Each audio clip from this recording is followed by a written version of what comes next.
Astaghfirullah Rabbal baraya. Astaghfirullah minal khotoya. Rabbi zidni ilma nafi'a wa wafiqni amalan mabula.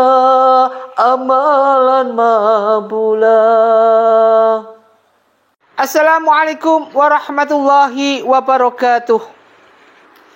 Alhamdulillahirabbil alamin.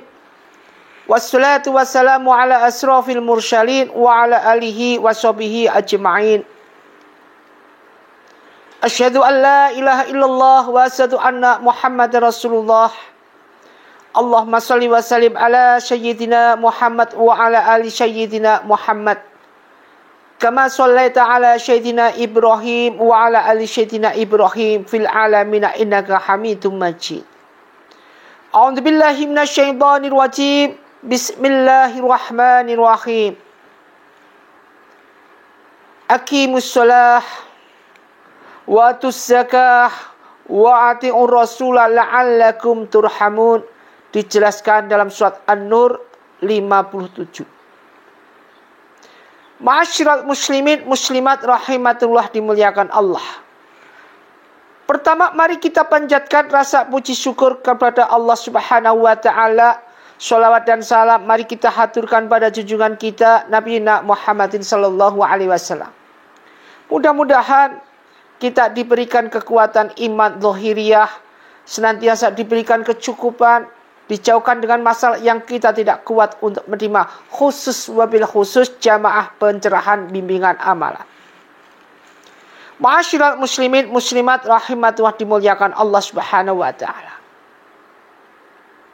Sering sekali kita ditegur, sering sekali kita diingetin, sering sekali kita didengerin dengan apa yang mengajak kita yang nanti akan dihisab pertama kali, yaitu tentang sholat.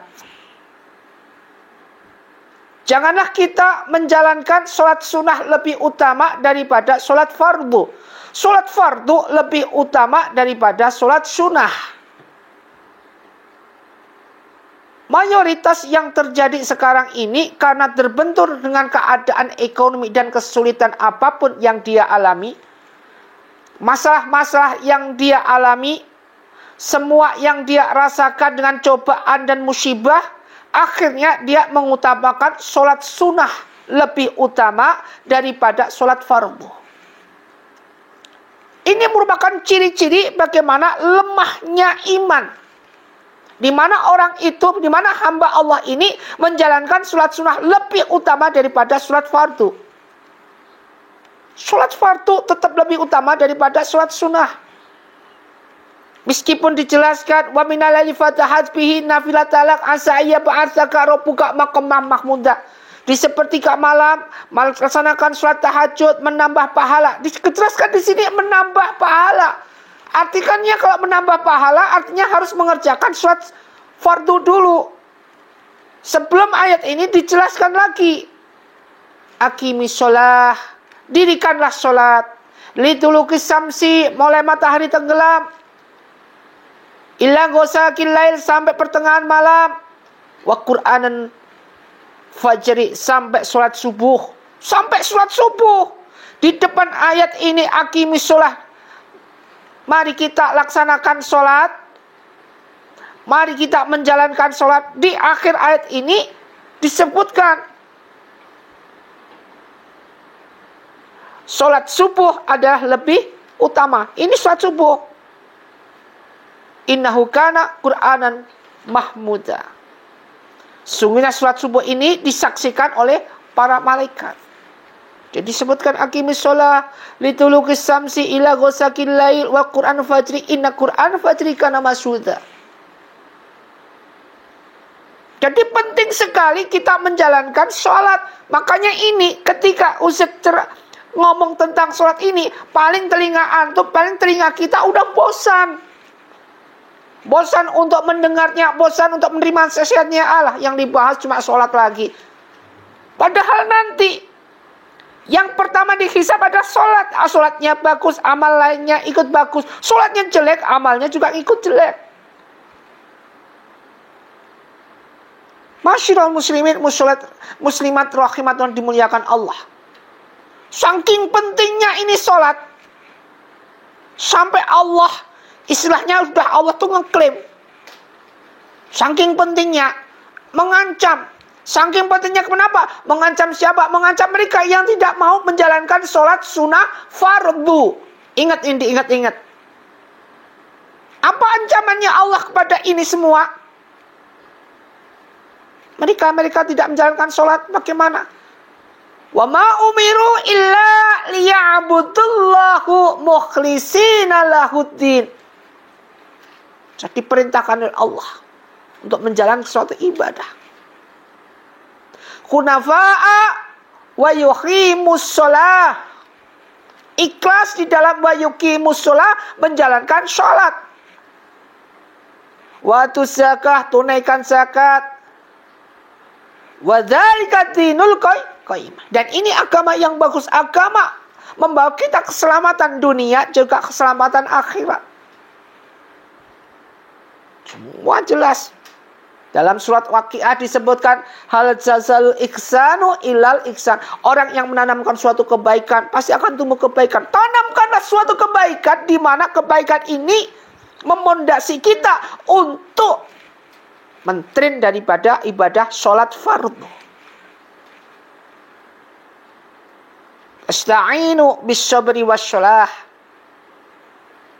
Wa innaha lakabiratun. Minta pertolongan kepada Allah Subhanahu wa taala dengan sabar dan sholat. Wa innahu lakabiratun. Tapi ini berat.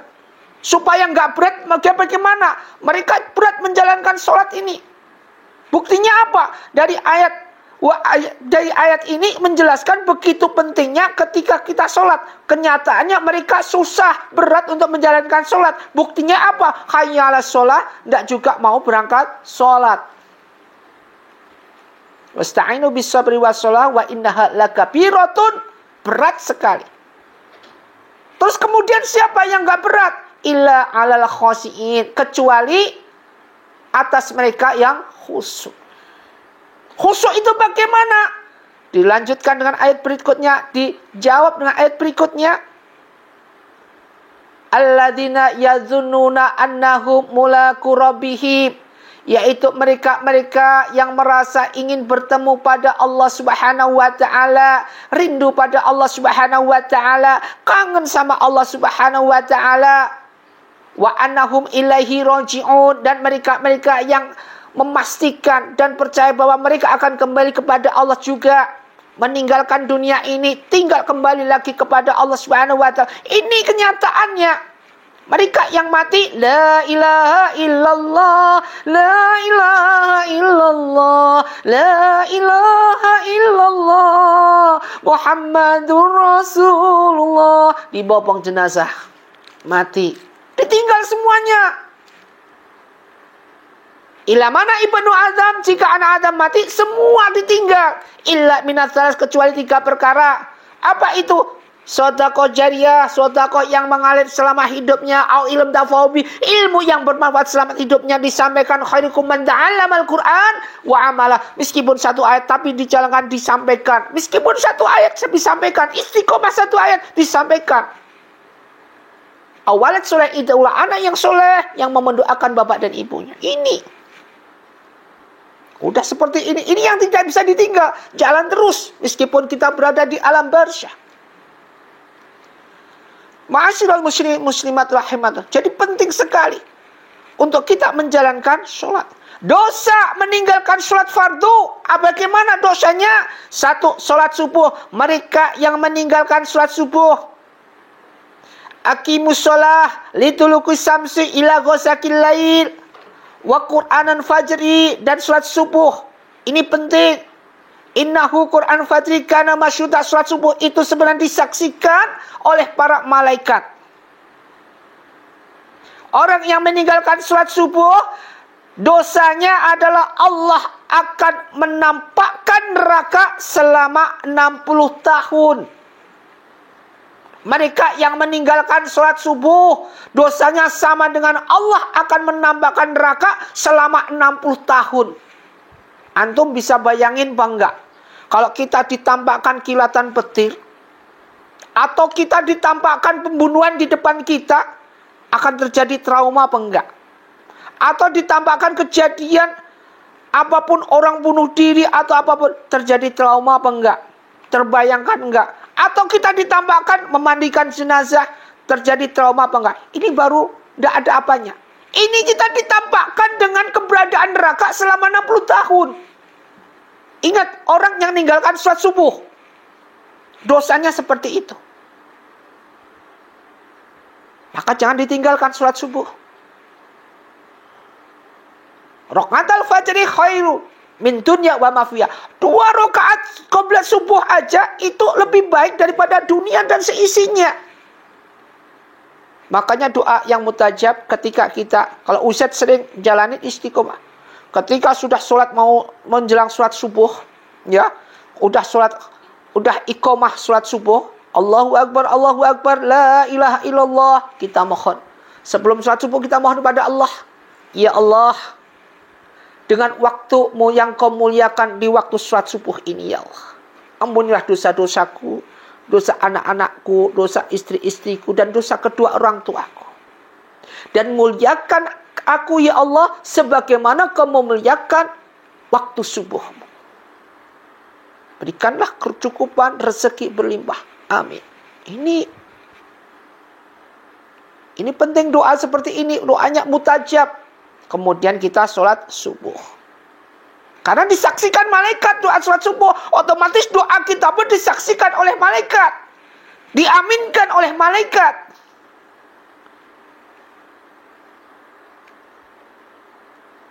Ini penting. Makanya jangan sampai meninggalkan doa-doa di setelah sholat subuh, terutama ya Allah, jagalah aku dari fitnah Dajjal, fitnah Ya'juj Ma'juj, fitnah dunia, fitnah akhirat. Ini terus istiqomah. Meskipun sekali waktu sholat subuh aja diucapkan, Masya Allah. Itu dosa yang meninggalkan sholat subuh, Allah akan menambahkan neraka selama 60 tahun. Ingat, waktu subuh ini sempit sekali. Anak pada dasarnya waktu bangun sholat subuh, ngolor-ngolor sudah matahari kelihatan. Udah bukan subuh lagi itu. Sering, makanya sholat subuh ini penting cari. Waktunya sempit. Kemudian sholat duhur. Orang yang meninggalkan sholat duhur, yaitu dosa sama seperti membunuh 1000 orang muslim. Orang yang meninggalkan sholat duhur, dosanya sama dengan membunuh 1000 orang muslim. Coba bisa dibayangkan, sewaktu sholat duhur aja. Artinya bagaimana Ustaz? Ternyata sholat fardu ini tidak ada. Ditinggalkan sholat fardu tidak ada. Sholat fardu adalah kewajiban fardu ain. Wajib bagi orang muslim selama dia masih hidup. Tidak ada ditinggalin. Makanya jangan sampai kita menjalankan ibadah sholat hanya karena menggugurkan kewajiban. Jalankan sholat benar-benar wasta'inu bis-sabri was-shalah. Wa innaha lakabiratun illa 'alal khasyi'in. Benar-benar khusyuk di hadapan Allah Subhanahu wa taala. Orang mereka dosanya yang meninggalkan sholat asyar. Bagaimana dosa meninggalkan sholat asyar? Dosanya sama seperti meruntuhkan Ka'bah. Mereka yang meninggalkan sholat asyar, doanya sama dengan meruntuhkan Ka'bah. Masya Allah, subuh dan asyar. Ini pergantian. Subuh pergantian malaikat, asyar juga pergantian malaikat. Ini udah laporan. Kalau kita bilang sip-sipan lah. Sip pagi, sip malam. Makanya jangan sampai meninggalkan sholat asyar, sholat subuh lagi. Kemudian mendosa meninggalkan sholat maghrib. Dosanya sama seperti berzina dengan ibu kandung sendiri. Masya Allah. Mereka yang meninggalkan sholat maghrib, Sering ini terjadi di perjalanan, maghribnya tunda terus, akhirnya nggak sholat maghrib. Dosanya sama dengan berzina dengan ibu kandung sendiri. Kemudian yang terakhir, dosa meninggalkan sholat isya. Allah tidak ridho kita hidup di bumi. Ini orang yang meninggalkan sholat isya. Kalau Allah sudah tidak ridho kita hidup di bumi, bagaimana kematian kita? Bumi juga tidak mau menerimanya. Makanya azab mereka yang meninggalkan sholat isya, kadang-kadang setelah sholat maghrib tidur dia. Dan Rasulullah melarang mereka yang kita sholat sebelum sholat isya kita tidur. Ini melarang. Antara maghrib dan tidur isya ini tidur tidak boleh. Jadi Allah tidak ridho kita hidup di bumi. Makanya mereka yang meninggalkan sholat isya nanti di hari kiamat bangun atau bangkit dari kuburnya berkepala babi. Bukan kepala manusia tapi kepala babi. Mau berkepala babi. Ma'asyiral muslimin muslimat rahimatullah. Jadi perlu Ustaz ulangi lagi, dosa yang meninggalkan sholat fardu. Karena sholat fardu apapun hukumnya adalah fardu ain.